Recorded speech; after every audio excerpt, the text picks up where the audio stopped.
63 ওই জন্যই জানিস অকালে গেছে, অকালে সব যাচ্ছিস।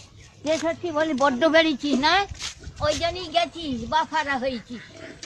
63 ওই অত অতি বার বেরলি যেতে হবে, যেতে হবে। কেন আমি তোর বুকের উপর দিয়ে যাচ্ছি, হারাই আমরা চ তোর বাড়িতে তোর মা বাপকে বলবো।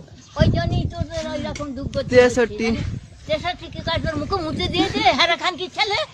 এই তুই গাল খাবি যে খান কি ছেলে। 63 থামো, আমি যাচ্ছি তোর বাবা তোর বুকের উপর দিয়ে যাচ্ছি রে উলাউটো। হ্যাঁ 63 63 তোর মা হোক না, তোর মা হোক না, তোর মাকে ভালো লাগে। 63 মাথা খেয়ে বসা আছে। 63 আমি যাচ্ছি দেখ। 63 কাঁদে খান কি ছেলে। 63 বলছি যে ওলাউটো তোলাউটো ওই ঝামনার নিবংশে তোর মা কত দিয়ে তোর মাথা খাবে। 63 এই দেখ মা যাচ্ছি তোর গাটাকে গাল খাবে এবার। দেখ যাচ্ছি এই খানকি ছেলে করে করতে দেখো। 63 কি করছে ওলাউটো। একটা মুখে নাচি মেরে দেবো একবারে খানকি ছেলে কত করে। মামে গো যাবি বাদ বেরিয়েছি শ্মশানে যাবি, বাপের পাশে যাবি, বাপের পাশে যেতে হবে। 63 ঢালাবো তারপরে খানকির ছেলে থামতো, খানকির ছেলে খানকির ছেলে ওই